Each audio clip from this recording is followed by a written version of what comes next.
Hello all, welcome to ദിശ academy. Railway എക്സാംസിന് വേണ്ടി prepare ചെയ്യുന്ന നിങ്ങളെല്ലാവരും ഒരു കാര്യം നോട്ടീസ് ചെയ്തിട്ടുണ്ടാവും. ക്വസ്റ്റ്യൻ ചോദിക്കുന്ന പാറ്റേണിൽ ചെറിയ ചില ചേഞ്ചസ് വന്നിട്ടുണ്ട്.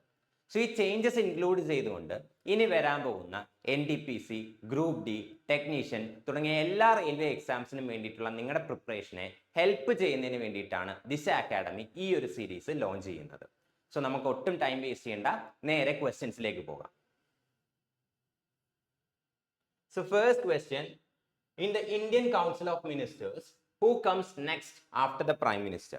So Indian Council of Ministers'ൽ Prime Ministerന് ശേഷം വരുന്നത് ആരാന്നാണ് ചോദിച്ചിരിക്കുന്നത്.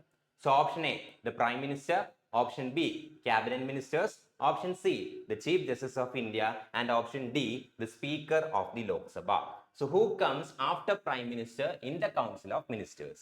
So correct answer എന്ന് പറയുന്നത് ക്യാബിനറ്റ് മിനിസ്റ്റേഴ്സ് ആണ്. സോ കൗൺസിൽ ഓഫ് മിനിസ്റ്റേഴ്സിൽ പ്രൈം മിനിസ്റ്ററിന് ശേഷം റാങ്കിങ്ങിൽ വരുന്നത് ക്യാബിനറ്റ് മിനിസ്റ്റേഴ്സ് ആയിരിക്കും.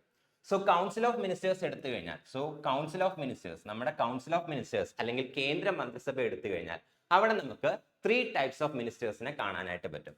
സോ ഫസ്റ്റ് കാറ്റഗറി ആണെന്ത്? Cabinet ministers. So council of മിനിസ്റ്റേഴ്സിൽ 3 ടൈപ്പ് ഓഫ് മിനിസ്റ്റേഴ്സ് ആണ് ഇൻക്ലൂഡഡ് ആയിട്ടുള്ളത്. ഫസ്റ്റ് കാറ്റഗറി ആണെന്ത്? ക്യാബിനറ്റ് മിനിസ്റ്റേഴ്സ് എന്ന് പറയുന്നത്.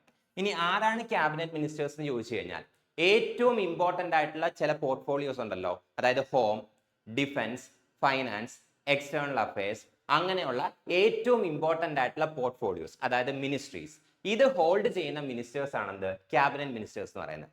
സോ നമ്മുടെ കേന്ദ്ര മന്ത്രിസഭയിലെ ഏറ്റവും ഇമ്പോർട്ടൻ്റ് ആയിട്ടുള്ള ministries, home, defence, external affairs, finance, ഇതുപോലെയുള്ള ഏറ്റവും ഇമ്പോർട്ടൻ്റ് ആയിട്ടുള്ള മിനിസ്ട്രീസ് ഹോൾഡ് ചെയ്യുന്ന മിനിസ്റ്റേഴ്സിനെയാണ് ക്യാബിനറ്റ് മിനിസ്റ്റേഴ്സ് എന്ന് പറയുന്നത്. സോ പ്രൈം മിനിസ്റ്ററും അതുപോലെ തന്നെ ഈ ക്യാബിനറ്റ് മിനിസ്റ്റേഴ്സിനെയും കൂടെ ചേർത്ത് വിളിക്കുന്ന പേരാണെന്ത്? Cabinet. So prime minister plus cabinet ministers, ഇവർ 2 പേരെയും കൂടെ ചേർത്തിട്ടാണ് എന്ത് ചെയ്യുന്നത്? നമ്മൾ ക്യാബിനറ്റ് എന്ന് വിളിക്കുന്നത്. സോ ക്യാബിനറ്റ് ആരാന്ന് ചോദിച്ചു കഴിഞ്ഞാൽ പ്രൈം മിനിസ്റ്ററും ക്യാബിനറ്റ് മിനിസ്റ്റേഴ്സും അടങ്ങുന്ന ഗ്രൂപ്പിനെയാണ് എന്ത് വിളിക്കുന്നത്? നമ്മൾ ക്യാബിനറ്റ് എന്ന് വിളിക്കുന്നത്. സോ ക്യാബിനറ്റ് മിനിസ്റ്റേഴ്സ് എന്ന് പറയുന്നത് ക്യാബിനറ്റിന്റെ പാർട്ടായിരിക്കും. ഇനി രണ്ടാമത്തെ category of ministers, council of മിനിസ്റ്റേഴ്സിലുള്ള രണ്ടാമത്തെ കാറ്റഗറി ഓഫ് മിനിസ്റ്റേഴ്സ് ആണെന്ത്? മിനിസ്റ്റേഴ്സ് ഓഫ് ദ സ്റ്റേറ്റ് എന്ന് പറയുന്നത്. So ministers of the state. So രണ്ടാമത്തെ കാറ്റഗറി ഓഫ് മിനിസ്റ്റേഴ്സ് ആണ് ministers of the state, MOS. So ministers of the state. So ministers of the state എന്ന് പറയുന്നത് ഒന്നെങ്കിൽ എന്തായിരിക്കും? Cabinet മിനിസ്റ്റേഴ്സുമായിട്ട് attached ആയിരിക്കും. അതായത് ക്യാബിനറ്റ് മിനിസ്റ്റേഴ്സിനെ അസിസ്റ്റ് ചെയ്യുന്നതിന് വേണ്ടിയിട്ടുള്ള ഒരു മിനിസ്റ്റർ ആയിരിക്കും എന്ത്? മിനിസ്റ്റർ ഓഫ് ദ സ്റ്റേറ്റ് എന്ന് പറയുന്നത്. അല്ല എന്നുണ്ടെങ്കിൽ ഈ മിനിസ്റ്റർ ഓഫ് ദ സ്റ്റേറ്റിന് എന്ത് ചെയ്യാൻ സാധിക്കും? ഇൻഡിപെൻഡന്റ് ചാർജ് കൊടുക്കാനായിട്ട് പറ്റും. So ministers of the state എന്ന് പറയുന്ന 2 കാറ്റഗറി ഉണ്ട്. ഒന്ന് ഇൻഡിപെൻഡന്റ് ചാർജ് ഉള്ള മിനിസ്റ്റേഴ്സ് ഓഫ് ദ സ്റ്റേറ്റ് എന്ന് പറയുന്നത്. സോ ഇൻഡിപെൻഡന്റ് ചാർജ് ഉള്ള മിനിസ്റ്റേഴ്സ് ഓഫ് ദ സ്റ്റേറ്റ് എന്ന് പറയുമ്പോൾ അവർക്ക് എന്ത് കാണും? ഒരു മിനിസ്ട്രിയുടെ തന്നെ ഫുൾ കൺട്രോൾ കാണും. അതായത് ഒരു ക്യാബിനറ്റ് മിനിസ്റ്ററിന്റെ എന്തൊക്കെയാണോ ക്യാബിനറ്റ് മിനിസ്റ്ററിന്റെ റോളായിട്ട് വരുന്നത് അതേ റോൾസ് തന്നെയായിരിക്കും എന്ത് വരുന്നത്? ഇൻഡിപെൻഡന്റ് ചാർജ് ഉള്ള ഒരു മിനിസ്റ്റർ ഓഫ് ദ സ്റ്റേറ്റിന് വരുന്നത്. പക്ഷേ ആ ഒരു ഇൻഡിപെൻഡന്റ് ചാർജ് ഉള്ള മിനിസ്റ്റർ ഓഫ് സ്റ്റേറ്റ് ആരായിരിക്കില്ല? ക്യാബിനറ്റിൽ അംഗമായിരിക്കില്ല. സോ അതാണ് ഇൻഡിപെൻഡന്റ് ചാർജ് ഉള്ള മിനിസ്റ്റേഴ്സ് ഓഫ് ദ സ്റ്റേറ്റ് എന്ന് പറയുന്നത്. ഇനി ഇൻഡിപെൻഡന്റ് ചാർജ് ഇല്ലാത്ത normal ministers of the state ഉണ്ട്. സോ അവരുടെ ബേസിക് ഡ്യൂട്ടി എന്ന് പറയുന്നത് ക്യാബിനറ്റ് മിനിസ്റ്റേഴ്സിന് എന്ത് ചെയ്യുക? അസിസ്റ്റ് ചെയ്യുക എന്നുള്ളതായിരിക്കും അവരുടെ ഡ്യൂട്ടി എന്ന് പറയുന്നത്. സോ അതാണെന്ത്? മിനിസ്റ്റേഴ്സ് ഓഫ് ദ സ്റ്റേറ്റ് എന്ന് പറയുന്നത്. ഇനി മൂന്നാമത്തെ കാറ്റഗറി ഓഫ് മിനിസ്റ്റേഴ്സ് ആണെന്ത്? ഡെപ്യൂട്ടി മിനിസ്റ്റേഴ്സ് എന്ന് പറയുന്നത്. സോ ഡെപ്യൂട്ടി മിനിസ്റ്റേഴ്സ് എന്ന് പറയുമ്പോൾ ഇവർക്ക് ഒരേ ഒരു ഡ്യൂട്ടിയേ ഉള്ളൂ, ക്യാബിനറ്റ് മിനിസ്റ്റേഴ്സിനെ അല്ലെങ്കിൽ മിനിസ്റ്റേഴ്സ് ഓഫ് ദ സ്റ്റേറ്റിനെ എന്ത് ചെയ്യുക? അസിസ്റ്റ് ചെയ്യുക. സോ അവരെ ഹെൽപ്പ് ചെയ്യുക മാത്രമാണ് എന്ത്? ഡെപ്യൂട്ടി മിനിസ്റ്റേഴ്സിന്റെ ഡ്യൂട്ടി. സോ ക്യാബിനറ്റ് മിനിസ്റ്റേഴ്സ് ആരാന്നിപ്പോൾ അറിയാം. Ministers of the state 2 type ഉണ്ട്. ഒന്നെങ്കിൽ എന്താണ്? ഇൻഡിപെൻഡന്റ് ചാർജ് ഉള്ള ministers of the state. So അവർക്ക് എന്ത് കാണും? ഒരു മിനിസ്ട്രിയുടെ ഇൻഡിപെൻഡന്റ് ചാർജ് കാണും. അല്ലാത്ത normal category of ministers of the state ഉണ്ട്. സോ അവരുടെ ഡ്യൂട്ടി എന്തായിരിക്കും? ക്യാബിനറ്റ് മിനിസ്റ്റേഴ്സിനെ എന്ത് ചെയ്യുക? ഹെൽപ്പ് ചെയ്യുക എന്നുള്ളതായിരിക്കും അവരുടെ ഡ്യൂട്ടി. ആൻഡ് മൂന്നാമത്തെ കാറ്റഗറി ആണെന്ത്? ഡെപ്യൂട്ടി മിനിസ്റ്റേഴ്സ് എന്ന് പറയുന്നത്. സോ ഡെപ്യൂട്ടി മിനിസ്റ്റേഴ്സിന് ഒരേ ഒരു ഡ്യൂട്ടി ഉള്ളൂ, ക്യാബിനറ്റ് മിനിസ്റ്റേഴ്സിനെ അല്ലെങ്കിൽ മിനിസ്റ്റേഴ്സ് ഓഫ് ദ സ്റ്റേറ്റിനെ എന്ത് ചെയ്യുക? അസിസ്റ്റ് ചെയ്യുക. സോ ഹൈറാർക്കി നോക്കിക്കഴിഞ്ഞാൽ കൗൺസിൽ ഓഫ് മിനിസ്റ്റേഴ്സിൽ ഏറ്റവും ഫസ്റ്റ് കാറ്റഗറി വരുന്ന അല്ലെങ്കിൽ ഫസ്റ്റ് റാങ്കിൽ വരുന്ന ക്യാബിനറ്റ് മിനിസ്റ്റേഴ്സ് ആയിരിക്കും. ക്യാബിനറ്റ് മിനിസ്റ്റേഴ്സിന്റെ താഴെയായിട്ടായിരിക്കും മിനിസ്റ്റേഴ്സ് ഓഫ് ദ സ്റ്റേറ്റ് വരുന്നത്. ആൻഡ് മിനിസ്റ്റേഴ്സ് ഓഫ് ദ സ്റ്റേറ്റിന്റെ താഴെയായിട്ടായിരിക്കും എന്ത് വരുന്നത്? ഡെപ്യൂട്ടി മിനിസ്റ്റേഴ്സ് വരുന്നത്. സോ ഇതാണ് എന്ത്? കൗൺസിൽ ഓഫ് മിനിസ്റ്റേഴ്സിന്റെ ഹൈറാർക്കി എന്ന് പറയുന്നത്. സോ ഏറ്റവും ടോപ്പിലായിട്ട് പ്രൈം മിനിസ്റ്റർ കാണും, രണ്ടാമതായിട്ട് ക്യാബിനറ്റ് മിനിസ്റ്റേഴ്സ്, മൂന്നാമതായിട്ട് ministers of the state, and നാലാമതായിട്ട് ആര് വരും? ഡെപ്യൂട്ടി മിനിസ്റ്റേഴ്സ് വരും. സോ ഇതാണ് എന്ത്?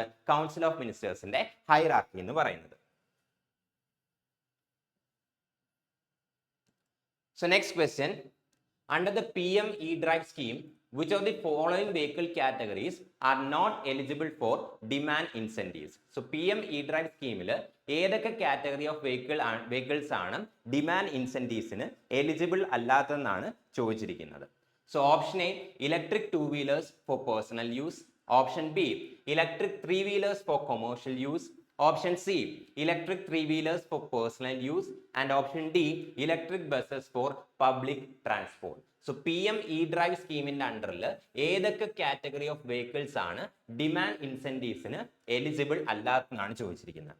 സോ കറക്റ്റ് ആൻസർ എന്ന് പറയുന്നത് electric 3-wheelers for personal use ആണ്. സോ പേഴ്സണൽ യൂസിന് വേണ്ടിയിട്ടുള്ള ഇലക്ട്രിക് 3-wheelers ആണ് ഡിമാൻഡ് ഇൻസെന്റീവ്സിന് എലിജിബിൾ അല്ലാത്തത്. ഇനി എന്താണ് ഈ PM E-Drive സ്കീം എന്ന് ചോദിച്ചു കഴിഞ്ഞാൽ, ഇലക്ട്രിക് വെഹിക്കിൾസ് പ്രൊമോട്ട് ചെയ്യുന്നതിന് വേണ്ടിയിട്ട് ഗവൺമെന്റ് ഓഫ് ഇന്ത്യ ലോഞ്ച് ചെയ്തിരിക്കുന്ന ഒരു സ്കീമാണെന്ത് PM E-Drive സ്കീം എന്ന് പറയുന്നത്. So PM E-Drive scheme basically launch ചെയ്തിരിക്കുന്നത് electric 2-wheelers, so electric 2-wheelers, electric 3-wheelers, അതുപോലെ തന്നെ electric buses, so electric buses, electric ambulances, electric trucks, ഇങ്ങനെയുള്ള ഇലക്ട്രിക് വെഹിക്കിൾസ് പ്രൊമോട്ട് ചെയ്യുന്നതിന് വേണ്ടിയിട്ടാണ് എന്ത് ചെയ്യുന്നത്, ഇങ്ങനെയുള്ള ഇലക്ട്രിക് വെഹിക്കിൾസിന്റെ അഡോപ്ഷൻ പ്രൊമോട്ട് ചെയ്യുന്നതിന് വേണ്ടിയിട്ട് ഇൻസെന്റീവ്സ് പ്രൊവൈഡ് ചെയ്യുക എന്നുള്ളതാണ് ഈ ഒരു PM E-Drive സ്കീമിന്റെ ഒബ്ജക്റ്റീവ് എന്ന് പറയുന്നത്. സോ ഇത് PM E-Drive scheme government of India launch ചെയ്യുന്നത് ഒക്ടോബർ 2024 സോ 2024 ഒക്ടോബറിലാണ് എന്ത് ചെയ്യുന്നത് ഈ ഒരു PM E-Drive scheme government of India എന്ത് ചെയ്യുന്നത് ലോഞ്ച് ചെയ്യുന്നത്. ആൻഡ് ഈ ഒരു PM E-Drive സ്കീം ഫെയിം 2 എന്നുള്ള സ്കീമിനെ റീപ്ലേസ് ചെയ്തുകൊണ്ടാണ് എന്ത് ചെയ്യുന്നത് PM E-Drive സ്കീം എക്സിസ്റ്റൻസിലേക്ക് വരുന്നത്. ഇനി PM E-Drive സ്കീമിന്റെ നോഡൽ മിനിസ്ട്രി, സോ ഒരു സ്കീം പഠിക്കുമ്പോൾ നമ്മൾ അത് ഏത് മിനിസ്ട്രിയുടെ അണ്ടറിലാണ് വരുന്നതെന്ന് കൂടി അറിഞ്ഞിരിക്കണം. സോ PM E-Drive സ്കീമിന്റെ നോഡൽ മിനിസ്ട്രി എന്ന് പറയുന്നത് മിനിസ്ട്രി ഓഫ് ഹെവി ഇൻഡസ്ട്രീസ് ആണ്. So ministry of heavy industries ആണ് ഈ ഒരു PM E-Drive സ്കീമിന്റെ നോഡൽ മിനിസ്ട്രി എന്ന് പറയുന്നത്. So ministry of heavy industries. So ministry of heavy industries ആണ് PM E-Drive സ്കീമിന്റെ നോഡൽ മിനിസ്ട്രി എന്ന് പറയുന്നത്. ഇനി PM E-Drive സ്കീം പ്രകാരം ഏതൊക്കെ കാറ്റഗറി ഓഫ് വെഹിക്കിൾസ് ഈ ഒരു ഡിമാൻഡ് ഇൻസെന്റീവ്സിന് എലിജിബിൾ ആണെന്ന് ചോദിച്ചു കഴിഞ്ഞാൽ, ഇലക്ട്രിക് 2-wheelers എലിജിബിൾ ആണ്, ഇലക്ട്രിക് 3-wheelers എലിജിബിൾ ആണ്, പക്ഷേ കൊമേഴ്ഷ്യൽ യൂസിന് വേണ്ടിയിട്ടുള്ള ഇലക്ട്രിക് 3-wheelers മാത്രമാണ് എലിജിബിൾ ആയിട്ടുള്ളത്. സോ കൊമേഴ്ഷ്യൽ യൂസിന് വേണ്ടിയിട്ടുള്ള ഇലക്ട്രിക് 3-wheelers മാത്രമാണ് എലിജിബിൾ ആയിട്ടുള്ളത്. പേഴ്സണൽ യൂസിന് വേണ്ടിയിട്ടുള്ള ഇലക്ട്രിക് 3-wheelers എന്തല്ല, എലിജിബിൾ അല്ല. ഈ ബസ്സസ് എലിജിബിൾ ആണ്, ഈ ആംബുലൻസസ് എലിജിബിൾ ആണ്, ഈ ട്രക്സ് എലിജിബിൾ ആണ്. ഇനി ഏതൊക്കെ കാറ്റഗറി ഓഫ് വെഹിക്കിൾസ് ആണ് അല്ലെങ്കിൽ ഏതൊക്കെയാണ് ഇൻഎലിജിബിൾ കാറ്റഗറിയിൽ വരുന്നതെന്ന് ചോദിച്ചു കഴിഞ്ഞാൽ, ഫസ്റ്റ് വൺ നമ്മൾ പറഞ്ഞതുപോലെ തന്നെ electric 3-wheelers for personal use. So personal യൂസിന് വേണ്ടിയിട്ടുള്ള ഇലക്ട്രിക് 3-wheelers എന്തല്ല ഈ ഒരു ഇൻസെന്റീവ് സ്കീമിന് എലിജിബിൾ അല്ല, ഇൻഎലിജിബിൾ ആണ്. അതുകൂടാതെ ഗവൺമെന്റിന്റെ ഡിപ്പാർട്ട്മെന്റ്, സോ ഗവൺമെന്റ് ഡിപ്പാർട്ട്മെന്റ്സ് അല്ലെങ്കിൽ ഗവൺമെന്റ് ഏജൻസീസ് പർച്ചേസ് ചെയ്യുന്ന electric vehicles, so electric vehicles purchased by government departments. So government departments അല്ലെങ്കിൽ government agencies, so government departments or government agencies purchase ചെയ്യുന്ന electric vehicles എന്തല്ല ഈ ഒരു ഇൻസെന്റീവ് കിട്ടാനായിട്ട് eligible അല്ല. So ഒന്നാമത്തെ കാറ്റഗറി എന്ന് പറയുന്നത് പേഴ്സണൽ യൂസിന് വേണ്ടിയിട്ടുള്ള ഇലക്ട്രിക് 3-wheelers എന്തല്ല, എലിജിബിൾ അല്ല. രണ്ടാമത്തെ കാറ്റഗറി എന്ന് പറയുന്നത് എന്തല്ല, ഗവൺമെന്റ് ഡിപ്പാർട്ട്മെന്റ്സ് അല്ലെങ്കിൽ ഏജൻസീസ് പർച്ചേസ് ചെയ്യുന്ന ഇലക്ട്രിക് വെഹിക്കിൾസ് ഈ ഒരു ഇൻസെന്റീവ് സ്കീമിന് എലിജിബിൾ അല്ല. മൂന്നാമത്തെ കാറ്റഗറി എന്ന് പറയുന്നത് ഈ കാർസ്, അതായത് ഇലക്ട്രിക് കാർസ് എന്തല്ല ഈ ഒരു സ്കീമിനകത്ത് എലിജിബിൾ അല്ല. PM E-Drive സ്കീമിൽ ഇലക്ട്രിക് കാർസ് എന്തല്ല, എലിജിബിൾ അല്ല. ഇമ്പോർട്ടന്റ് ആണ്, ഇലക്ട്രിക് കാർസ് എന്തല്ല ഈ ഒരു PM E-Drive സ്കീമിന്റെ അണ്ടറിൽ എലിജിബിൾ അല്ല. സോ ഇതൊക്കെയാണ് എന്ത് PM E-Drive സ്കീമുമായിട്ട് ബന്ധപ്പെട്ടുള്ള ഇമ്പോർട്ടന്റ് ആയിട്ടുള്ള ചില key facts. So next question, which city is known as the city of prime ministers in India? So ഇന്ത്യയിലെ ഏത് സിറ്റിയാണ് സിറ്റി ഓഫ് പ്രൈം മിനിസ്റ്റേഴ്സ് എന്ന് വിളിക്കുന്നതാണ് ചോദിച്ചിരിക്കുന്നത്. Option A Lucknow, option B Varanasi, option C Allahabad and option D New Delhi. So ഏത് city, ഇന്ത്യയിലുള്ള ഏത് സിറ്റിയാണ് സിറ്റി ഓഫ് പ്രൈം മിനിസ്റ്റേഴ്സ് എന്ന് വിളിക്കുന്നതാണ് ചോദിച്ചിരിക്കുന്നത്. സോ കറക്റ്റ് ആൻസർ എന്ന് പറയുന്നത് ഓപ്ഷൻ സി അലഹബാദ് ആണ്. സോ അലഹബാദിന്റെ ഇപ്പോഴത്തെ ഒഫീഷ്യൽ നെയിം എന്ന് പറയുന്നത് പ്രയാഗ്രാജ് ആണ്. സോ അലഹബാദിന്റെ ഇപ്പോഴത്തെ ഒഫീഷ്യൽ നെയിം എന്ന് പറയുന്നത് പ്രയാഗ്രാജ് എന്നാണ്. സോ പ്രയാഗ്രാജ് ആണ് ഇപ്പോഴത്തെ അലഹബാദിന്റെ ഒഫീഷ്യൽ നെയിം എന്ന് പറയുന്നത്. സോ അലഹബാദ് അല്ലെങ്കിൽ പ്രയാഗ്രാജ് ആണ് എന്ത് സിറ്റി ഓഫ് പ്രൈം മിനിസ്റ്റേഴ്സ് എന്ന് അറിയപ്പെടുന്നത്. ഇനി എന്തുകൊണ്ടാണ് ഇത് സിറ്റി ഓഫ് പ്രൈം മിനിസ്റ്റേഴ്സ് എന്ന് അറിയപ്പെടുന്നത് ചോദിച്ചു കഴിഞ്ഞാൽ, ഇന്ത്യയുടെ പ്രൈം മിനിസ്റ്റേഴ്സിന്റെ ലിസ്റ്റ് എടുത്തു കഴിഞ്ഞാൽ എന്താണ് മെജോറിറ്റി അല്ലെങ്കിൽ എന്താണ് ഒരു ലാസ്റ്റ് നമ്പർ ഓഫ് പ്രൈം മിനിസ്റ്റേഴ്സും വന്നിട്ടുള്ളത് ഈ ഒരു സിറ്റിയിൽ നിന്നാണ്. അതായത് ജവഹർലാൽ നെഹ്റു. സോ നമ്മൾ ലിസ്റ്റ് നോക്കിക്കഴിഞ്ഞാൽ ജവഹർലാൽ നെഹ്റു,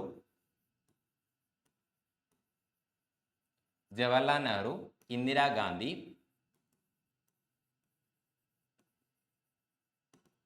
രാജീവ് ഗാന്ധി,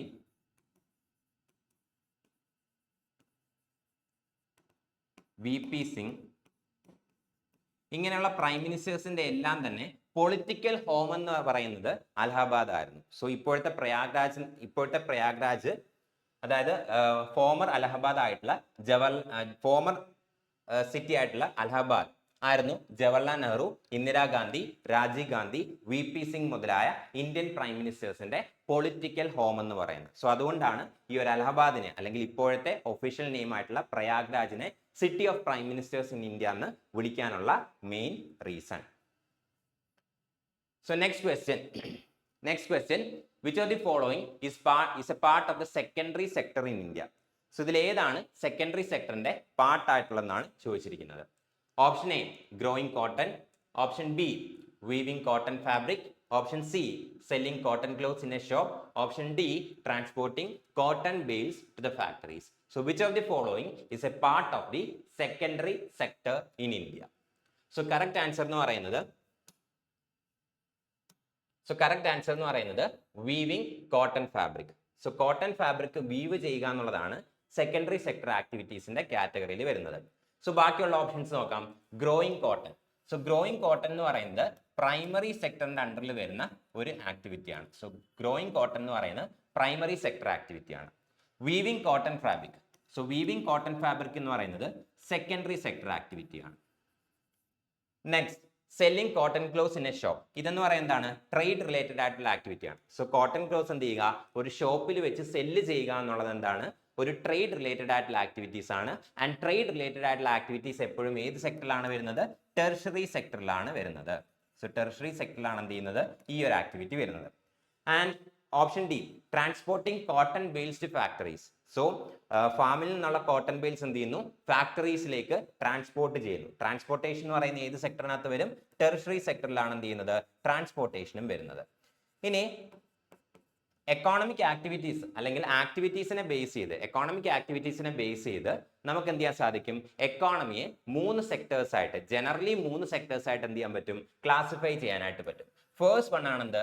പ്രൈമറി സെക്ടർ എന്ന് പറയുന്നത്. So based on economic activities economy can be divide into 3 sectors. First sector എന്ന് പറയുന്നത് എന്താണ്? Primary sector. So primary sector എന്ന് പറയുമ്പോൾ നാച്ചുറൽ റിസോഴ്സസിനെ എക്സ്പ്ലോയിറ്റ് ചെയ്തുകൊണ്ട് നമ്മൾ എന്തെങ്കിലും ഒരു വസ്തു പ്രൊഡ്യൂസ് ചെയ്യുകയാണെന്നുണ്ടെങ്കിൽ അതെന്താണ്? പ്രൈമറി സെക്ടറുമായിട്ട് റിലേറ്റ് ചെയ്തിട്ടുള്ള ആക്ടിവിറ്റിയാണ്. സോ നാച്ചുറൽ റിസോഴ്സസിനെ എക്സ്പ്ലോയിറ്റ് ചെയ്തുകൊണ്ടാണ് നമ്മളൊരു ഗുഡ് പ്രൊഡ്യൂസ് ചെയ്യുന്നതെന്നുണ്ടെങ്കിൽ അതെപ്പോഴും ഏത് സെക്ടറിന്റെ അണ്ടറിലായിരിക്കും വരുന്നത്? പ്രൈമറി സെക്ടറിന്റെ അണ്ടറിലായിരിക്കും വരുന്നത്. സോ നാച്ചുറൽ റിസോഴ്സസിനെ ഇവിടെ നമ്മൾ എന്ത് ചെയ്യാണ്? എക്സ്ട്രാക്ട് ചെയ്യുകയാണ് ചെയ്യുന്നത്. For example primary sector activities നോക്കിക്കഴിഞ്ഞാൽ agriculture, fishing, mining, oil and gas extraction, ഇതിലെല്ലാം നമ്മൾ എന്താണ് ചെയ്യുന്നത്? നാച്ചുറൽ റിസോഴ്സിനെ എക്സ്പ്ലോയിറ്റ് ചെയ്യുകയാണ് ചെയ്യുന്നത്. ബേസിക്കലി എന്താണ്? നാച്ചുറൽ റിസോഴ്സിനെ എക്സ്ട്രാക്ട് ചെയ്യുകയാണ് ചെയ്യുന്നത്. അതുകൊണ്ട് തന്നെ പ്രൈമറി സെക്ടറിനെ എക്സ്ട്രാക്ഷൻ സെക്ടർ എന്ന് എന്ത് ചെയ്യാൻ സാധിക്കും? നമുക്ക് വിളിക്കാനായിട്ട് സാധിക്കും. ആൻഡ് കൂടുതൽ എന്താണ് ഈ ഒരു പ്രൈമറി സെക്ടറിൽ വരുന്നത്? അഗ്രികൾച്ചർ റിലേറ്റഡ് ആക്ടിവിറ്റീസ് ആണ്. സോ അതുകൊണ്ട് തന്നെ വേണമെന്നുണ്ടെങ്കിൽ അഗ്രികൾച്ചർ ആൻഡ് അലീഡ് സെക്ടർ എന്ന് എന്ത് ചെയ്യാൻ സാധിക്കും? പ്രൈമറി സെക്ടറിനെ വിളിക്കാനായിട്ട് സാധിക്കും. ഇനി രണ്ടാമത്തെ സെക്ടർ ആണെന്ത്? സെക്കൻഡറി സെക്ടർ എന്ന് പറയുന്നത്. സോ സെക്കൻഡറി സെക്ടർ എന്ന് പറയുമ്പോൾ പ്രൈമറി സെക്ടറിൽ പ്രൊഡ്യൂസ് ചെയ്തിട്ടുള്ള ഗുഡ്സുകൾ, അതായത് പ്രൈമറി സെക്ടറിൽ നമ്മൾ പ്രൊഡ്യൂസ് ചെയ്യുന്ന ഗുഡ്സ് എന്താണ്? ഫാമിംഗ് വഴിയും ഫിഷിംഗ് വഴിയും ഫോറസ്ട്രി വഴിയും മൈനിങ് വഴിയും എല്ലാം നമ്മൾ പ്രൊഡ്യൂസ് ചെയ്യുന്ന എന്താണ്? റോ മെറ്റീരിയൽസ് മാത്രമാണ്. സോ ഈ പ്രൈമറി സെക്ടറിൽ പ്രൊഡ്യൂസ് ചെയ്തിട്ടുള്ള റോ മെറ്റീരിയൽസിനെ നമ്മൾ കസ്റ്റമേഴ്സിന് ആവശ്യമായിട്ടുള്ള ഫിനിഷ്ഡ് ഗുഡ്സ് ആക്കി കൺവേർട്ട് ചെയ്യണമെങ്കിൽ അവിടെ ചില മാനുഫാക്ചറിങ് പ്രോസസ്സസ് നടക്കണം. ഈ മാനുഫാക്ചറിങ് പ്രോസസ്സ് എല്ലാം നടക്കുന്നത് സെക്കൻഡറി സെക്ടറിലാണ്. ആൻഡ് അതുകൊണ്ട് തന്നെ സെക്കൻഡറി സെക്ടറിനെ നമ്മൾ എന്തും വിളിക്കാറുണ്ട്? മാനുഫാക്ചറിങ് സെക്ടർ എന്നും വിളിക്കാറുണ്ട്. So secondary sector is also called as manufacturing sector. ഇനി ഇവിടെ നോക്കുക, വീവിംഗ് കോട്ടൺ ഫാബ്രിക്, അതായത് ഒരു ഫാമർ പ്രൊഡ്യൂസ് ചെയ്ത കോട്ടൺ എന്ത് ചെയ്യുന്നു, നാം കോട്ടൺ ഫാബ്രിക് ആയിട്ട് കൺവേർട്ട് ചെയ്യുന്നു. അതായത് റോ മെറ്റീരിയലിനെ എന്ത് ചെയ്യുന്നു, ഫിനിഷ്ഡ് ഗുഡ്സിലേക്ക് എന്ത് ചെയ്യുന്നു, കൺവേർട്ട് ചെയ്യാനായിട്ട് പോകുന്നു. സോ അതെന്ന് പറയുന്നതാണ് സെക്കൻഡറി സെക്ടർ റിലേറ്റഡ് ആയിട്ടുള്ള ആക്ടിവിറ്റിയാണ്. ഇനി മൂന്നാമത്തെ സെക്ടർ ആണെന്ത്, ടെറിഷറി സെക്ടർ എന്ന് പറയുന്നത്. സോ മൂന്നാമത്തെ സെക്ടർ ഓഫ് ആക്ടിവിറ്റി ആണെന്ത്, tertiary sector of activity. So tertiary സെക്ടറിൽ എന്ത് ചെയ്യുന്നില്ല, പ്രത്യേകിച്ച് ഗുഡ്സ് ഒന്നും തന്നെ പ്രൊഡ്യൂസ് ചെയ്യുന്നില്ല. പകരം പ്രൈമറി സെക്ടറിനും സെക്കൻഡറി സെക്ടറിനും ആവശ്യമായിട്ടുള്ള ഹെൽപ്പ് മാത്രമാണ് എന്ത് ചെയ്യുന്നത്, ടെറിഷറി സെക്ടർ പ്രൊവൈഡ് ചെയ്യുന്നത്. ഫോർ എക്സാമ്പിൾ, പ്രൈമറി സെക്ടറിൽ ഒരു ഫാമർ അദ്ദേഹത്തിന്റെ ലാൻഡിൽ എന്ത് ചെയ്യുന്നു, കോട്ടൺ കൾട്ടിവേറ്റ് ചെയ്യുന്നു. സോ ഈ കോട്ടൺ ഒരു ടെക്സ്റ്റൈൽ ഇൻഡസ്ട്രിയുടെ കയ്യിലേക്ക് എത്തിക്കഴിഞ്ഞാൽ മാത്രമേ എന്ത് ചെയ്യാൻ സാധിക്കൂ, ഇത് ഫാബ്രിക് ആയിട്ട് കൺവേർട്ട് ആവും. സോ ആ ഒരു ഫാമിൽ നിന്നുള്ള ആ ഒരു കോട്ടൺ എന്ത് ചെയ്യണം, നേരെ ഈ ഒരു മില്ലിലേക്ക് എത്തണം, ടെക്സ്റ്റൈൽ മില്ലിലേക്ക് എത്തണം. സോ അതിന് വേണ്ടിയിട്ടുള്ള ഹെൽപ്പ്, അതായത് ട്രാൻസ്പോർട്ടേഷൻ പോലെയുള്ള ഹെൽപ്പാണ് എന്ത് ചെയ്യുന്നത്, ടെറിഷറി സെക്ടർ പ്രൊവൈഡ് ചെയ്യുന്നത്. സോ ബേസിക്കലി ടെറിഷറി സെക്ടർ എന്ത് ചെയ്യുന്നില്ല, ഗുഡ്സ് ഒന്നും തന്നെ പ്രൊഡ്യൂസ് ചെയ്യുന്നില്ല. പകരം എന്താണ് ചെയ്യുന്നത്, പ്രൈമറി സെക്ടറിനെയും സെക്കൻഡറി സെക്ടറിനെയും ഗുഡ്സിന്റെ പ്രൊഡക്ഷനകത്ത് എന്ത് ചെയ്യുന്നു, ഹെൽപ്പ് ചെയ്യുകയാണ് ചെയ്യുന്നത്. സോ ബേസിക്കലി ടെറിഷറി സെക്ടറിനകത്ത് വരുന്ന ആക്ടിവിറ്റീസ് എന്ന് പറയുന്നത് transportation, communication, banking, trade related activities, ഇതൊക്കെയാണ് എന്ത് ചെയ്യുന്നത്, ടെറിഷറി സെക്ടറിന്റെ അണ്ടറിൽ വരുന്ന ആക്ടിവിറ്റീസ് എന്ന് പറയുന്നത്.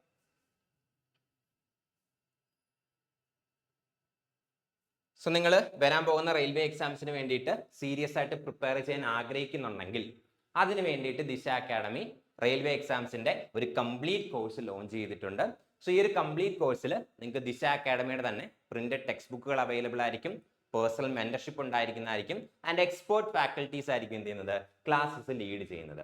സോ നിങ്ങൾക്ക് ഈ കോഴ്സിൽ ജോയിൻ ചെയ്യാൻ താല്പര്യം ഉണ്ടെങ്കിൽ സ്ക്രീനിൽ കാണുന്ന നമ്പറിൽ കോൺടാക്ട് ചെയ്താൽ മതി. നമ്പർ എന്ന് പറയുന്നത് 8075753676. സോ കൂടുതൽ ഡീറ്റെയിൽസിന് വേണ്ടിയിട്ട് നമ്പറിൽ കോൺടാക്ട് ചെയ്യുക. So next question, how does the President of India exercise his or her executive functions with respect to decision making? So President of India decision making ആയിട്ട് ബന്ധപ്പെട്ട് അദ്ദേഹത്തിന്റെ എക്സിക്യൂട്ടീവ് ഫംഗ്ഷൻസ് എങ്ങനെയാണ് എക്സിക്യൂട്ട് ചെയ്യുന്നതെന്നാണ് ചോദിച്ചിരിക്കുന്നത്. So option A, the President makes all the executive actions independently without consulting anyone.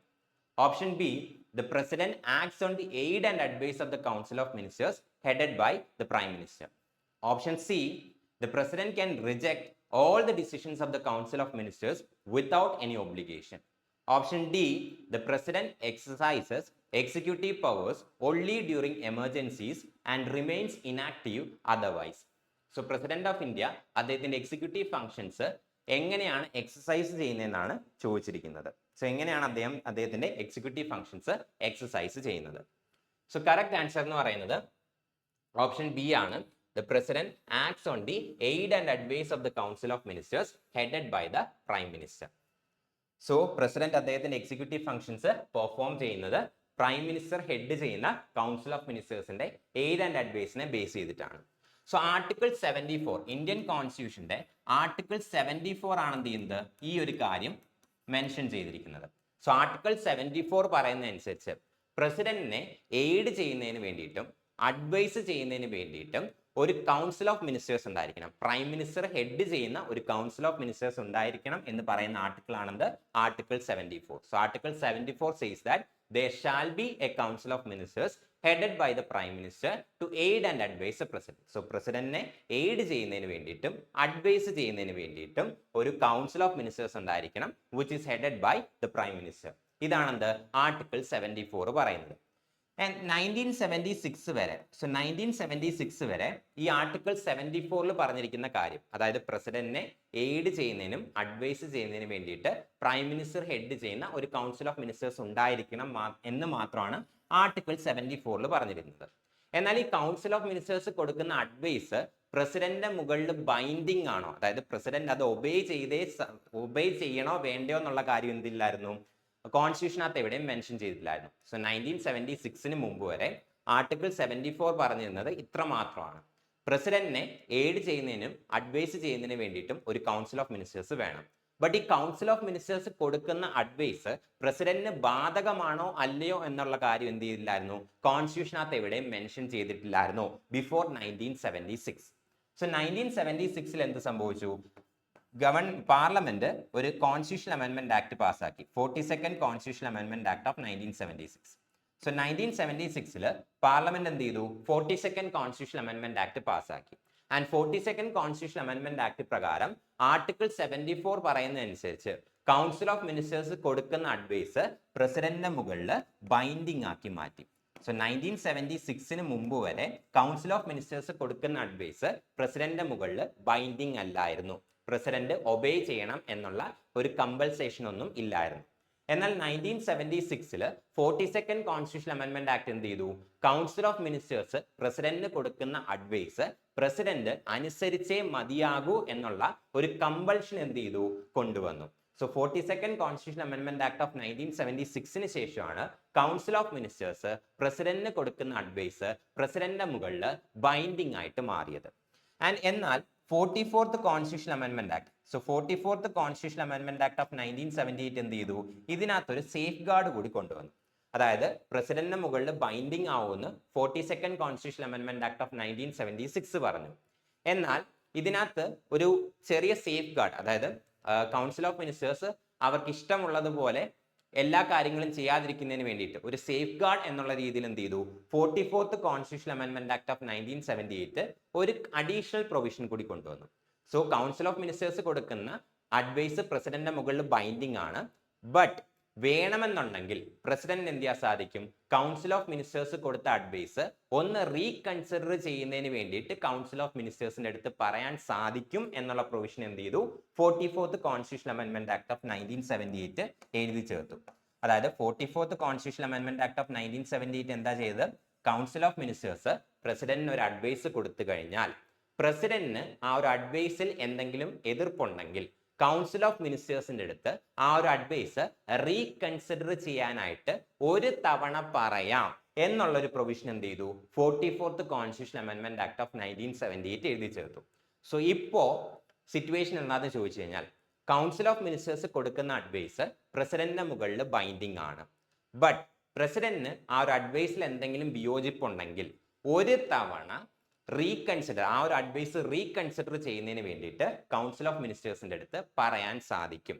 But council of ministers വീണ്ടും അതേ advice തന്നെ കൊടുത്തു കഴിഞ്ഞാൽ പ്രസിഡന്റ് എന്ത് ചെയ്തേ പറ്റൂ, അത് ഒബേ ചെയ്തേ പറ്റുള്ളൂ. ഇതാണെന്ത് ഇപ്പോഴത്തെ situation. So 42nd constitution amendment act of 1976 ആണ് കൗൺസിൽ ഓഫ് മിനിസ്റ്റേഴ്സ് കൊടുക്കുന്ന അഡ്വൈസ് പ്രസിഡന്റിന്റെ മുകളിൽ ബൈൻഡിങ് ആക്കി മാറ്റിയത്. 44th constitution amendment act of 1978 എന്ത് ചെയ്തു, കൗൺസിൽ ഓഫ് മിനിസ്റ്റേഴ്സ് കൊടുക്കുന്ന അഡ്വൈസ് വേണമെന്നുണ്ടെങ്കിൽ ഒരു തവണ റീകൺസിഡർ ചെയ്യാനായിട്ട് പ്രസിഡന്റിന് ആവശ്യപ്പെടാൻ സാധിക്കും എന്നുള്ള പ്രൊവിഷൻ എന്ത് ചെയ്തു, ഈ ഒരു അമെന്റ്മെന്റ് ആക്ട് എഴുതി ചേർത്തു. So next question, under whose administration was the practice of sati officially abolished in British India? So ആരുടെ അഡ്മിനിസ്ട്രേഷൻ അണ്ടറിലാണ് സതി ഇന്ത്യയിൽ, ബ്രിട്ടീഷ് ഇന്ത്യയിൽ ഒഫീഷ്യലി അബോളിഷ് ചെയ്തത് എന്നാണ് ചോദിച്ചിട്ടുള്ളത്. Option A Lord Cornwallis, option B Lord Wellesley, option C Lord William Bentinck and option D Warren Hastings.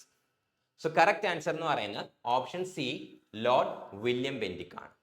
So 1829 എന്ത് ചെയ്യുന്നത്, practice of sati officially abolish ചെയ്യുന്നത്. സോ 1829 എന്ത് ചെയ്യുന്നത്, സതി ബ്രിട്ടീഷ് ഇന്ത്യയിൽ അബോളിഷ് ചെയ്യപ്പെടുന്നത്.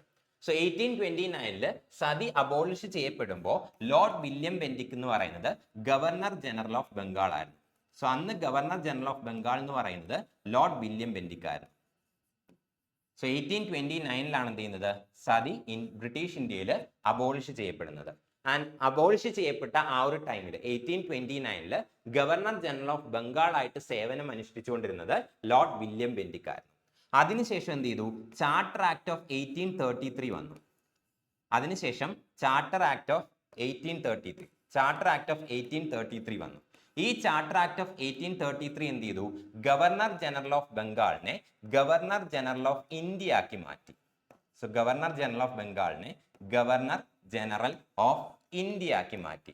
ആൻഡ് ആദ്യമായിട്ട് ഗവർണർ ജനറൽ ഓഫ് ഇന്ത്യ ആയതും Lord William Pendik ആയിരുന്നു.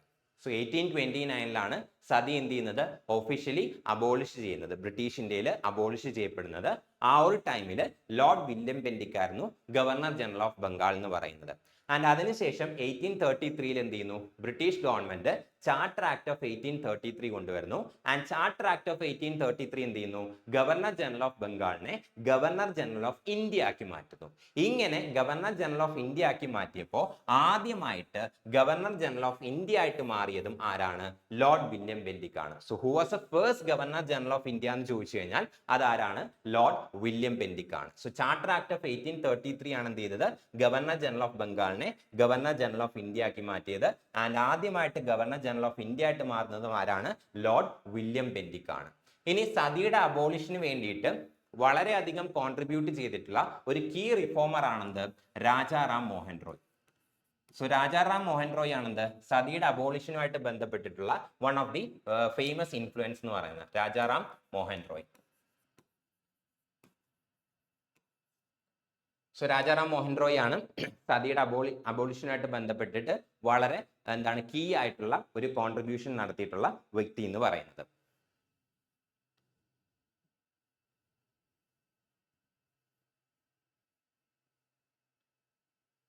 So next question, which article of the Indian Constitution empowers a parliament to regulate the right of citizenship by law? So Indian Constitutionന്റെ ഏത് article ആണ് പാർലമെന്റിന് power കൊടുക്കുന്നത്, സിറ്റിസൺഷിപ്പുമായിട്ട് ബന്ധപ്പെട്ട കാര്യങ്ങൾ regulate ചെയ്യുന്നതിന് വേണ്ടിയിട്ട് പാർലമെന്റിന് പവർ കൊടുക്കുന്ന കോൺസ്റ്റിറ്റ്യൂഷനിലെ ആർട്ടിക്കിൾ ഏതാണെന്നാണ് ചോദിച്ചിരിക്കുന്നത്. So option A article 14, option B article 19, option C article 11 and option D article 21. So correct answer എന്ന് പറയുന്നത് ആർട്ടിക്കിൾ 11 ആണ്. സോ സിറ്റിസൺഷിപ്പിനെ കുറിച്ച് പറയുന്ന കോൺസ്റ്റിറ്റ്യൂഷന്റെ പാർട്ട് ഏതാണെന്ന് ചോദിച്ചു കഴിഞ്ഞാൽ പാർട്ട് 2 ഓഫ് ദി കോൺസ്റ്റിറ്റ്യൂഷൻ ആണ് എന്ത് ചെയ്യുന്നത്, സിറ്റിസൺഷിപ്പുമായിട്ട് ഡീൽ ചെയ്യുന്നത്. സോ ഇന്ത്യൻ കോൺസ്റ്റിറ്റ്യൂഷന്റെ പാർട്ട് 2 ആണ് സിറ്റിസൺഷിപ്പുമായിട്ട് റിലേറ്റ് ചെയ്തിട്ടുള്ള കാര്യങ്ങൾ എന്ത് ചെയ്യുന്നത്, ഇൻക്ലൂഡ് ചെയ്തിരിക്കുന്ന പാർട്ട് എന്ന് പറയുന്നത്. So part 2 article article 5 to article 11 ആണ് എന്ത് ചെയ്യുന്നത്, സിറ്റിസൺഷിപ്പ് റിലേറ്റഡ് ആയിട്ടുള്ള പ്രൊവിഷൻസ് ഇൻക്ലൂഡ് ചെയ്തിരിക്കുന്ന ആർട്ടിക്കിൾ. സോ ഇന്ത്യൻ കോൺസ്റ്റിറ്റ്യൂഷന്റെ പാർട്ട് 2 ആണ് സിറ്റിസൺഷിപ്പിനെ കുറിച്ച് ഡീൽ ചെയ്യുന്ന പാർട്ട്. ആ ഒരു part 2 article 5 to article 11 citizenship related provisions ആണ് എന്ത് ചെയ്യുന്നത്, ഇൻക്ലൂഡ് ചെയ്തിരിക്കുന്നത്. സോ ഇതിൽ ആർട്ടിക്കിൾ 11 ആണ് എന്ത് ചെയ്യുന്നത്, പാർലമെന്റിന് പവർ കൊടുക്കുന്നത് സിറ്റിസൺഷിപ്പുമായിട്ട് ബന്ധപ്പെട്ടുള്ള കാര്യങ്ങൾ, അതായത് സിറ്റിസൺഷിപ്പ് എങ്ങനെ അക്വയർ ചെയ്യാം, സിറ്റിസൺഷിപ്പ് എങ്ങനെയൊക്കെ നഷ്ടപ്പെടും, അതുപോലെ തന്നെ സിറ്റിസൺഷിപ്പുമായിട്ട് റിലേറ്റ് ചെയ്തിട്ടുള്ള ബാക്കി എല്ലാ കാര്യങ്ങളും റെഗുലേറ്റ് ചെയ്യുന്നതിന് വേണ്ടിയിട്ടുള്ള പവർ പാർലമെന്റിന് കൊടുക്കുന്ന ആർട്ടിക്കിൾ ആണെന്ത്, ആർട്ടിക്കിൾ 11 എന്ന് പറയുന്നത്. സോ ഈ ആർട്ടിക്കിൾ 11 പാർലമെന്റിന് കൊടുത്തിട്ടുള്ള പവറിന്റെ ബേസിസിലാണ് എന്ത് ചെയ്യുന്നത്, parliament citizenship act of 1955 പാസ്സാക്കിയിരിക്കുന്നത്.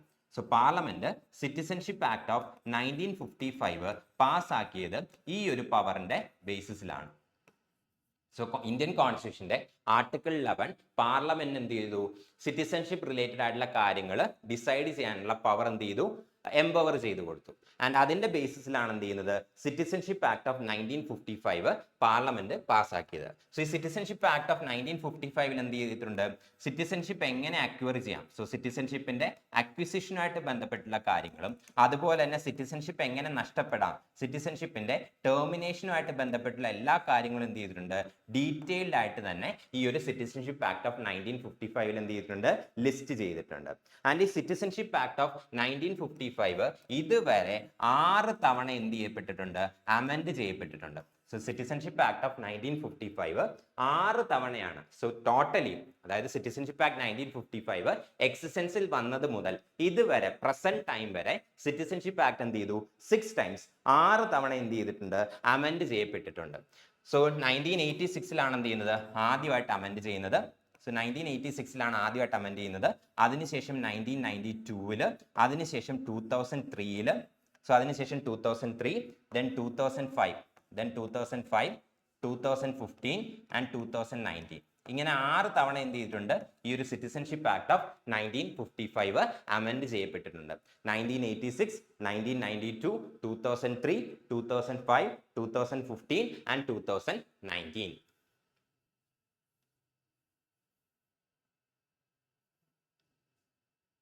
Next question, which languages were added to the 8th schedule by the 71st Constitutional Amendment Act of 1992. So Indian Constitution 71st Constitutional Amendment Act of 1992 ഏതൊക്കെ languages ആണ് Indian കോൺസ്റ്റിറ്റ്യൂഷന്റെ 8th ഷെഡ്യൂളിൽ add ചെയ്തിരിക്കുന്നതെന്നാണ് ചോദിച്ചിട്ടുള്ളത്. So option A Konkani, Manipuri, Nepali. Option B Bodo, Dogri, Maithili. Option C Santali, Kashmiri, Sindhi. Option D Tamil, Telugu and Kannada. So ഇതിൽ ഏതൊക്കെ languages ആണ് 71st Constitutional Amendment Act of 1992 പ്രകാരം 8th ഷെഡ്യൂളിൽ ആഡ് ചെയ്തിരിക്കുന്നതെന്നാണ് ചോദിച്ചിരിക്കുന്നത്. സോ കറക്റ്റ് ആൻസർ എന്ന് പറയുന്നത് Konkani, Manipuri and Nepali. So Konkani, Manipuri and Nepali ഈ 3 ലാംഗ്വേജസ് ആണ്. സോ കൊങ്കണി, മണിപ്പൂരി ആൻഡ് നേപ്പാളി ഈ 3 ലാംഗ്വേജസ് ആണ് 71st Constitutional Amendment Act 71st Constitutional Amendment Act of 1992 പ്രകാരം എന്ത് ചെയ്തിരിക്കുന്നത് നമ്മുടെ കോൺസ്റ്റിറ്റ്യൂഷന്റെ 8th ഷെഡ്യൂളിലേക്ക് ആഡ് ചെയ്യപ്പെട്ടിരിക്കുന്നത്. ഇനി 8th ഷെഡ്യൂൾ എന്താണെന്ന് ചോദിച്ചു കഴിഞ്ഞാൽ 8th ഷെഡ്യൂൾ എന്ന് പറയുന്നത് ഒഫീഷ്യൽ ലാംഗ്വേജ്, ഇന്ത്യയുടെ ഒഫീഷ്യൽ ലാംഗ്വേജസ് എല്ലാം തന്നെ ലിസ്റ്റ് ചെയ്തിരിക്കുന്ന ഷെഡ്യൂൾ ആണെന്ത് 8th ഷെഡ്യൂൾ എന്ന് പറയുന്നത്. സോ ഇന്ത്യയിലുള്ള ഒഫീഷ്യൽ ലാംഗ്വേജസ് എല്ലാം തന്നെ ലിസ്റ്റ് ചെയ്തിരിക്കുന്ന ഇന്ത്യൻ കോൺസ്റ്റിറ്റ്യൂഷനിലെ ഷെഡ്യൂൾ ആണെന്ത് 8th ഷെഡ്യൂൾ എന്ന് പറയുന്നത്. സോ 8th ഷെഡ്യൂളിൽ right now at present 22 languages എന്ത് ചെയ്തിട്ടുണ്ട് ഒഫീഷ്യൽ ലാംഗ്വേജസ് ആയിട്ട് ലിസ്റ്റ് ചെയ്തിട്ടുണ്ട്. സോ ഒഫീഷ്യൽ ലാംഗ്വേജസ്, ഇന്ത്യയുടെ ഒഫീഷ്യൽ ലാംഗ്വേജസ് ലിസ്റ്റ് ചെയ്തിരിക്കുന്ന ഷെഡ്യൂളാണ് 8th ഷെഡ്യൂൾ എന്ന് പറയുന്നത്. ആൻഡ് ഇന്ത്യയുടെ 8th ഷെഡ്യൂളിൽ അറ്റ് പ്രസന്റ് 22 ലാംഗ്വേജസ് ആണ് എന്ത് ചെയ്യുന്നത് ഒഫീഷ്യൽ ലാംഗ്വേജസ് ആയിട്ട് ലിസ്റ്റ് ചെയ്യുന്നത്. കോൺസ്റ്റിറ്റ്യൂഷൻ നിലവിൽ വരുമ്പോൾ, അതായത് 26 ജനുവരി 1950 കോൺസ്റ്റിറ്റ്യൂഷൻ നിലവിൽ വരുമ്പോൾ 14 ലാംഗ്വേജസ് മാത്രമായിരുന്നു ഈ ഒരു 8th ഷെഡ്യൂളിൽ ഇൻക്ലൂഡ് ചെയ്തിരുന്നത്. അതിനുശേഷം പലതവണ അമെൻമെന്റ്സ് വഴിയാണ് എന്ത് ചെയ്യുന്നത് ബാക്കിയുള്ള 8 ലാംഗ്വേജസ് എന്ത് ചെയ്യുന്നത് ഈ ഒരു 8th ഷെഡ്യൂളിനകത്തേക്ക് ആഡ് ചെയ്യുന്നത്. 8th ഷെഡ്യൂളിനകത്തേക്ക് എന്ത് ചെയ്യുന്നത് ആഡ് ചെയ്ത് കയറ്റുന്നത്. ആൻഡ് ഏതൊക്കെയാണ് പിന്നീട് ആഡ് ചെയ്ത ഇന്ത്യൻ ലാംഗ്വേജസ് നോക്കിക്കഴിഞ്ഞാൽ Sindhi language. So Sindhi language ആണ് എന്ത് ചെയ്യുന്നത് ആദ്യമായിട്ട്, അതായത് ഈ 14 ലാംഗ്വേജസ് ശേഷം ആദ്യമായിട്ട് 8th ഷെഡ്യൂളിനകത്ത് ആഡ് ചെയ്യുന്നത് സിന്ധി ലാംഗ്വേജ് ആണ്. സോ സിന്ധി ലാംഗ്വേജ് ആഡ് ചെയ്യുന്നത് 21st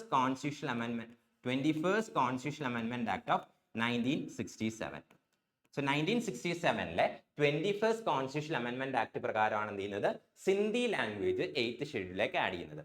സോ 26 ജനുവരി 1950 കോൺസ്റ്റിറ്റ്യൂഷൻ ഇഫക്റ്റിൽ വരുമ്പോൾ 8th ഷെഡ്യൂളിൽ ഒഫീഷ്യൽ ലാംഗ്വേജസ് ആയിട്ട് 14 ലാംഗ്വേജസ് ആയിരുന്നു ഉണ്ടായിരുന്നത്. അതിനുശേഷം 21st Constitutional Amendment Act of 1967 പ്രകാരം സിന്ധി ലാംഗ്വേജ് എന്ത് ചെയ്തു ഇന്ത്യൻ കോൺസ്റ്റിറ്റ്യൂഷന്റെ 8th ഷെഡ്യൂളിലേക്ക് എന്ത് ചെയ്തു ആഡ് ചെയ്തു. അതിനുശേഷം 71st Constitutional Amendment Act of 1992 പ്രകാരം എന്ത് ചെയ്തു കൊങ്കണി, മണിപ്പൂരി, നേപ്പാളി ഈ 3 ലാംഗ്വേജസ് എന്ത് ചെയ്തു ആഡ് ചെയ്തു. അതിനുശേഷം ബോഡോ, ഡോഗ്രി, മൈഥിലി ആൻഡ് സന്താലി ഈ 4 ലാംഗ്വേജസ്, ബോഡോ, ഡോഗ്രി, മൈഥിലി ആൻഡ് സന്താലി ഈ 4 ലാംഗ്വേജസും 92nd Constitutional Amendment Act of 2003 92nd Constitutional Amendment Act of 2003 പ്രകാരമാണ് എന്ത് ചെയ്യുന്നത് നമ്മുടെ ഇന്ത്യൻ കോൺസ്റ്റിറ്റ്യൂഷനകത്തേക്ക് ആഡ് ചെയ്യുന്നത്. സോ ഇങ്ങനെയാണ് എന്ത് ചെയ്യുന്നത് 22 ലാംഗ്വേജസ് ആയിട്ട് നമ്മുടെ ഒഫീഷ്യൽ ലാംഗ്വേജസ് ലിസ്റ്റ് അപ്ഡേറ്റഡ് ആയിട്ടുള്ളത്.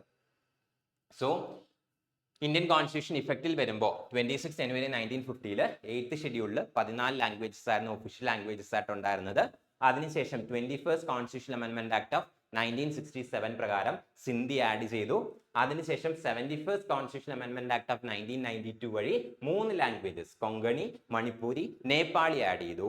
And 92nd Constitutional Amendment Act of 2003 പ്രകാരം ബോഡോ, ഡോഗ്രി, മൈഥിലി ആൻഡ് സന്താലി 4 ലാംഗ്വേജസ് എന്ത് ചെയ്തു ആഡ് ചെയ്തു. അങ്ങനെയാണെന്ത് നമ്മുടെ ഒഫീഷ്യൽ ലാംഗ്വേജസിന്റെ എണ്ണം 22 ആയിട്ട് എന്ത് ചെയ്തത് ഇൻക്രീസ് ചെയ്തത്.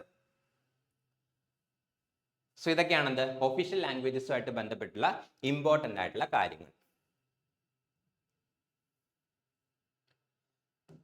Next question, which of the following is not a dimension measured by the Gender Inequality Index? So Gender Inequality Index GII. So GIIയുടെ ഡയമെൻഷൻ അല്ലാത്തത് ഏതാണെന്നാണ് ചോദിച്ചിരിക്കുന്നത്. Option A reproductive health, option B political participation, option C empowerment and option D labour market participation. So gender inequality ഇൻഡെക്സിന്റെ dimension അല്ലാത്തത് ഏതാണെന്നാണ് ചോദിച്ചിരിക്കുന്നത്. So correct answer എന്ന് പറയുന്നത് political, option B political participation. ഇതാണ് എന്ത് ജെൻഡർ ഇനിക്വാളിറ്റി ഇൻഡെക്സിന്റെ dimension അല്ലാത്തത്. സോ ജെൻഡർ ഇനിക്വാളിറ്റി ഇൻഡെക്സ് എന്ന് പറയുന്നത് United Nations development Programme UNDP release ചെയ്യുന്ന ഒരു ഇൻഡെക്സ് ആണെന്ത് ജെൻഡർ ഇനിക്വാളിറ്റി ഇൻഡെക്സ് എന്ന് പറയുന്നത്. സോ മെന്നിന്റെയും വുമന്റെയും ഇക്വാളിറ്റി അല്ലെങ്കിൽ ആ ഒരു ജെൻഡറിന്റെ ബേസിസിലുള്ള ഇക്വാളിറ്റി അല്ലെങ്കിൽ ഇനിക്വാളിറ്റി എത്രമാത്രം ഉണ്ടെന്ന് മെഷർ ചെയ്യുന്ന ഒരു ഇൻഡെക്സ് ആണെന്ത് ജെൻഡർ ഇനിക്വാളിറ്റി ഇൻഡെക്സ്. സോ മെന്നിനും വുമണിനും എത്രമാത്രം ഈക്വൽ ആയിട്ടാണ് സൊസൈറ്റി ട്രീറ്റ് ചെയ്യുന്നത് അല്ലെങ്കിൽ അവരുടെ ഇടയിൽ എന്തുമാത്രം ഇനിക്വാളിറ്റി ഉണ്ട്, ഇത് മെഷർ ചെയ്യുന്ന ഇൻഡെക്സ് ആണെന്ത് ജെൻഡർ ഇനിക്വാളിറ്റി ഇൻഡെക്സ്. ആൻഡ് ഇത് റിലീസ് ചെയ്യുന്നത് UNDP, United Nations development Programme ആണ്. ആൻഡ് ഈ ഒരു ജെൻഡർ ഇനിക്വാളിറ്റി ഇൻഡെക്സിന് 3 ഡയമെൻഷൻസ് ആണുള്ളത്. സോ ജെൻഡർ ഇനിക്വാളിറ്റി ഇൻഡെക്സിന് 3 ഡയമെൻഷൻസ് ആണുള്ളത്. ഫസ്റ്റ് വൺ എന്ന് പറയുന്നത് എന്താണ് റീപ്രൊഡക്റ്റീവ് ഹെൽത്ത് ആണ്.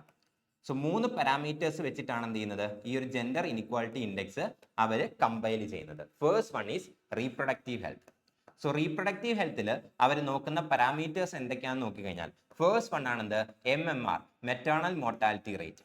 അതായത് ബർത്തിന്റെ സമയത്ത് പ്രഗ്നൻസി കോംപ്ലിക്കേഷൻസ് മൂലമോ അല്ലെങ്കിൽ മറ്റേതെങ്കിലും ഇഷ്യൂസ് മൂലമോ എന്താണ് വുമൺ മരണപ്പെട്ട് കഴിഞ്ഞാൽ അല്ലെങ്കിൽ ആ ഒരു മദർ മരണപ്പെടുന്നതാണ് എന്ത് പറയുന്നത് മെറ്റേണൽ മോർട്ടാലിറ്റി റേറ്റ് എന്ന് പറയുന്നത്. സോ മെറ്റേണൽ മോർട്ടാലിറ്റി റേറ്റ് എന്ന് പറയുന്നതാണ് ഒരു പാരാമീറ്റർ ആണ്. സോ റീപ്രൊഡക്റ്റീവ് ഹെൽത്ത് ആണ് ഒരു ഡയമെൻഷൻ എന്ന് പറയുന്നത്. സോ GIAയുടെ ഫസ്റ്റ് ഡയമെൻഷൻ എന്ന് പറയുന്നത് റീപ്രൊഡക്റ്റീവ് ഹെൽത്ത് ആണ്. റീപ്രൊഡക്റ്റീവ് ഹെൽത്തിനകത്ത് മെഷർ ചെയ്യുന്ന ഫസ്റ്റ് കാര്യമാണെന്ത് അല്ലെങ്കിൽ നോക്കുന്ന പാരാമീറ്റേഴ്സിൽ വൺ ഓഫ് ദ പാരാമീറ്റർ ആണെന്ത് maternal mortality rate. So pregnancy related issues കൊണ്ട് മദേഴ്സിന്റെ എത്രമാത്രം എന്താണ് സ്ത്രീകൾ വുമൺ മരിക്കുന്നു എന്നാണ് എന്ത് ചെയ്യുന്നത് MMR വെച്ചിട്ട് നോക്കുന്നത്. രണ്ടാമത്തതാണെന്ത് adolescent birth rate.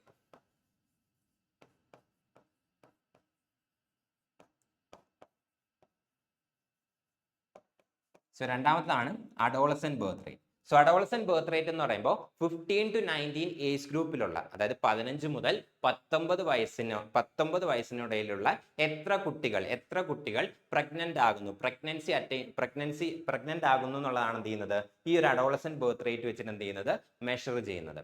15 to 19 age group അതായത് ആ ഒരു അഡോളസെന്റ് പീരീഡിൽ എത്രമാത്രം കുട്ടികൾ പ്രഗ്നന്റ് ആകുന്നു, അതായത് early pregnancy or teenage pregnancy ആണ് എന്ത് ചെയ്യുന്നത് ഇത് വെച്ചിട്ട് മെഷർ ചെയ്യുന്നത്. സോ റീപ്രൊഡക്റ്റീവ് ഹെൽത്ത് ആണെന്ത് ഫസ്റ്റ് ഡയമെൻഷൻ എന്ന് പറയുന്നത്. രണ്ടാമത്തെ ഡയമെൻഷൻ ആണെന്ത് എംപവർമെന്റ് എന്ന് പറയുന്നത്. സോ രണ്ടാമത്തെ ഡയമെൻഷൻ ആണ് എംപവർമെന്റ്. സോ എംപവർമെന്റിൽ നോക്കുന്നത് നമ്മുടെ പാർലമെന്റിൽ എത്രമാത്രം വുമൺ MPs ഉണ്ട്. സോ എംപവർമെന്റിൽ നോക്കുന്ന കാര്യങ്ങൾ എന്തൊക്കെയാണെന്ന് ചോദിച്ചു കഴിഞ്ഞാൽ എത്രമാത്രം വുമൺ MPs ഉണ്ട്. സോ നമ്മുടെ ഇന്ത്യൻ ഒരു രാജ്യത്തെ പാർലമെന്റിൽ എത്രമാത്രം വുമൺ MPs ഉണ്ട്. സോ എത്രമാത്രം വുമൺ MPs ഉണ്ട്. സോ വുമൺ MPsന്റെ number compared to men MPs. So male MPsന്റെ നമ്പറും അതുപോലെ തന്നെ ഫീമെയിൽ MPsന്റെ നമ്പറും ആണ് എന്ത് ചെയ്യുന്നത് ഇവിടെ കമ്പയർ ചെയ്യുന്നത്. സോ ഒരു രാജ്യത്തെ പാർലമെന്റിൽ വുമൺ MPs എത്രമാത്രം ഉണ്ട് എന്നുള്ളതാണ് എംപവർമെന്റ് ക്രൈറ്റീരിയയിൽ. സോ രണ്ടാമത്തെ ഡയമെൻഷൻ ആയിട്ടുള്ള എംപവർമെന്റ് ക്രൈറ്റീരിയ നോക്കുന്ന ഒരു പാരാമീറ്റർ എന്ന് പറയുന്നത്. രണ്ടാമത്തെ പാരാമീറ്റർ എന്ന് പറയുന്നത് അഡൾട്ട് വുമണിൽ അതായത് പ്രായപൂർത്തിയായ സ്ത്രീകളിൽ എത്ര പേർക്ക് ബേസിക് ആയിട്ട് സെക്കൻഡറി എഡ്യൂക്കേഷൻ ഉണ്ട്. So secondary education among adult womens. So secondary education among adult womens അതായത് പ്രായപൂർത്തിയായ സ്ത്രീകളിൽ എത്രമാത്രം സ്ത്രീകൾക്ക് ബേസിക് ആയിട്ട് സെക്കൻഡറി എഡ്യൂക്കേഷൻ എങ്കിലും മിനിമം സെക്കൻഡറി എഡ്യൂക്കേഷൻ എങ്കിലും ഉണ്ട് എന്നാണ് എന്ത് ചെയ്യുന്നത് രണ്ടാമത്തെ പാരാമീറ്റർ ആയിട്ട് നോക്കുന്നത്. ആൻഡ് മൂന്നാമത്തെയാണെന്ത് ലേബർ മാർക്കറ്റ് പാർട്ടിസിപ്പേഷൻ. സോ മൂന്നാമത്തെ ഡയമെൻഷൻ സോ GIAയുടെ മൂന്നാമത്തെ ഡയമെൻഷൻ ആണെന്ത് labour market participation.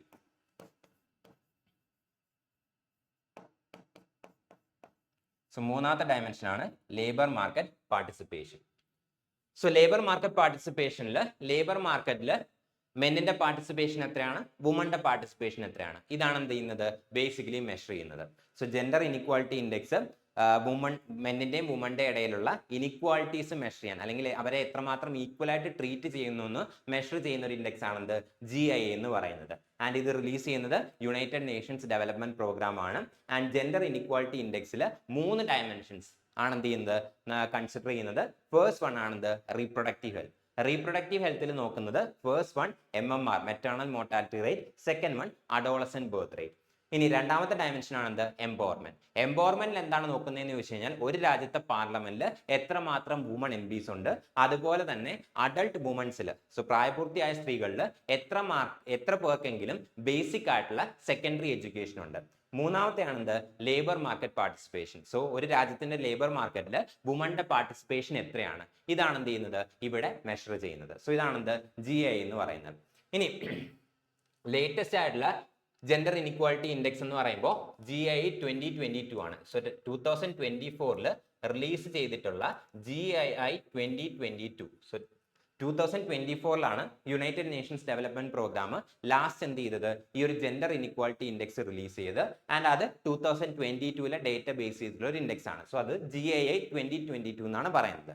So gender inequality index 2022 പ്രകാരം ഇന്ത്യയുടെ റാങ്ക് എന്ന് പറയുന്നത് 108 ആണ് ഔട്ട് ഓഫ് 193 കൺട്രീസ്. സോ ഇന്ത്യയുടെ റാങ്ക് എന്ന് പറയുന്നത് 108ാമത്തെ റാങ്ക് ആണ് ഔട്ട് ഓഫ് 193 കൺട്രീസ്. സോ മുൻ ഇൻഡെക്സിനെ അപേക്ഷിച്ച് ഇന്ത്യ എന്ത് ചെയ്തിട്ടുണ്ട്? പൊസിഷൻ മെച്ചപ്പെടുത്തിയിട്ടുണ്ട്. സോ 2022 GIക്ക് മുമ്പുള്ള ഇൻഡെക്സിൽ ഇന്ത്യയുടെ പൊസിഷൻ ഇതിലും പിറകിലായിരുന്നു.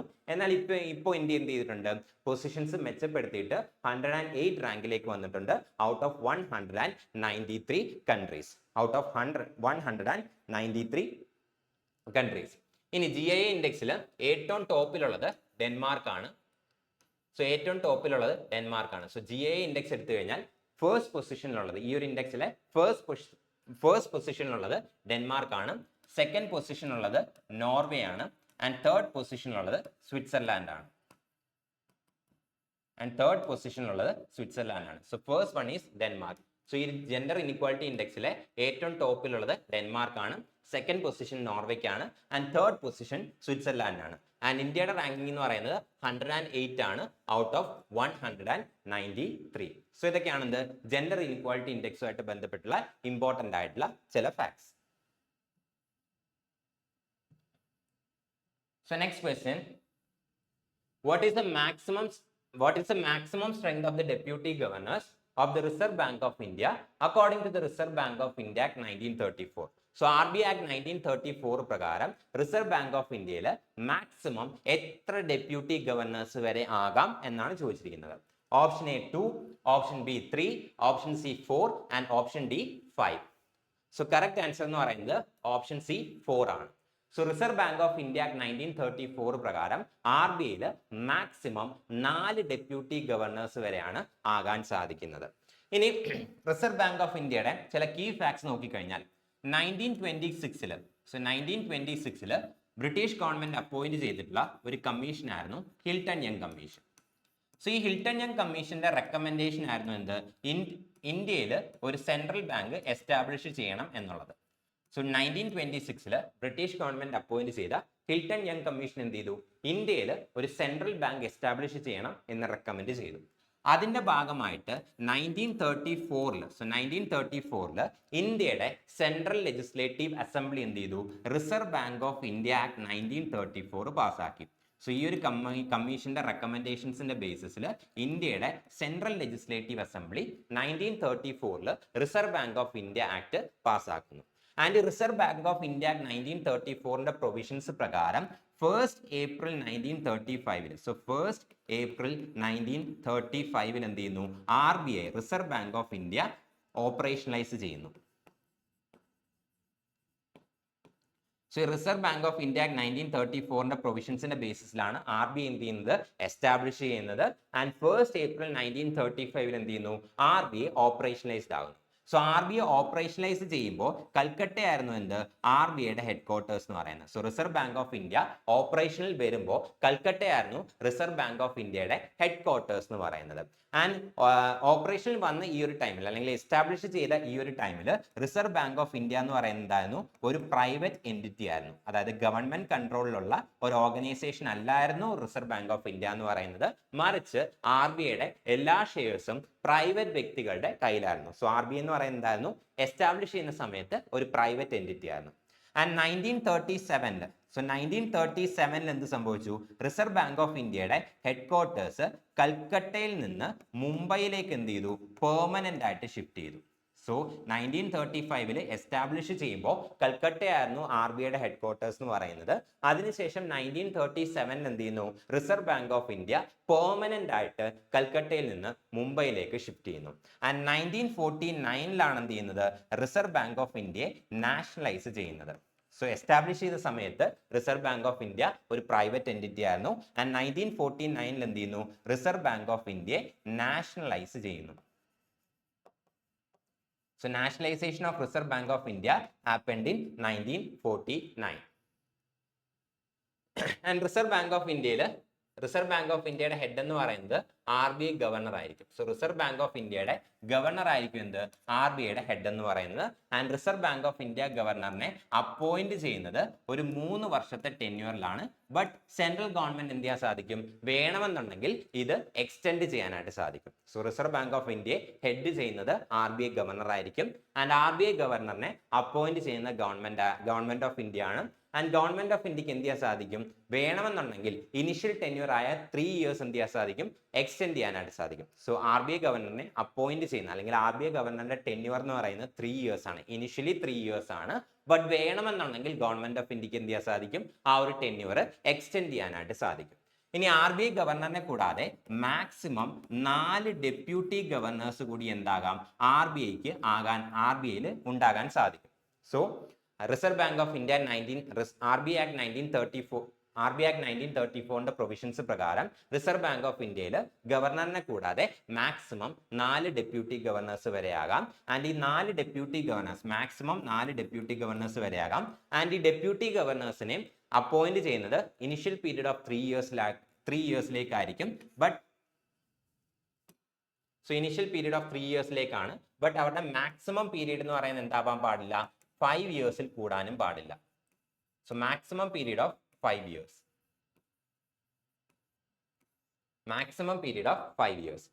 സോ റിസർവ് ബാങ്ക് ഓഫ് ഇന്ത്യയിൽ ഒരു RBI ഗവർണർ കാണും. ആൻഡ് RBI ഗവർണറിനെ 3 ഇയർ ടെന്യൂറിലേക്കാണ് അപ്പോയിന്റ് ചെയ്യുന്നത്. ബട്ട് വേണമെന്നുണ്ടെങ്കിൽ ഗവർണറിന്റെ ടെന്യൂർ എന്ത് ചെയ്യാൻ സാധിക്കും, ഗവൺമെന്റ് ഓഫ് ഇന്ത്യക്ക് എക്സ്റ്റെൻഡ് ചെയ്യാനായിട്ട് സാധിക്കും. അതുകൂടാതെ മാക്സിമം 4 ഡെപ്യൂട്ടി ഗവർണേഴ്സ് വരെയാകാം. ഇവരെ ഇനിഷ്യലി 3 ഇയർ ടെന്യൂറിലായിരിക്കും അപ്പോയിന്റ് ചെയ്യുന്നത്. ബട്ട് അവരുടെ ടെന്യൂർ എക്സ്റ്റെൻഡ് ചെയ്യാം. ബട്ട് മാക്സിമം ടെന്യൂർ എന്ന് പറയുന്നത് 5 ഇയേഴ്സിൽ കൂടാനും പാടില്ല. സോ ഇതൊക്കെയാണ് റിസർവ് ബാങ്ക് ഓഫ് ഇന്ത്യ ആയിട്ട് ബന്ധപ്പെട്ടുള്ള ചില കീ ഫാക്ട്സ്. സോ ഇത്രയും ക്വസ്റ്റ്യൻസ് ആണ് ഇന്നത്തെ ക്ലാസ്സിൽ നമ്മൾ ഡിസ്കസ് ചെയ്യാനായിട്ട് സെലക്ട് ചെയ്തിരുന്നത്. ഐ ഹോപ്പ് ഈ ഒരു സെഷൻ നിങ്ങൾക്ക് യൂസ്ഫുൾ ആയിരുന്നു. സോ കൂടുതൽ ക്വസ്റ്റ്യൻസുമായിട്ട് നെക്സ്റ്റ് സെഷനിൽ നമുക്ക് മീറ്റ് ചെയ്യാം. താങ്ക്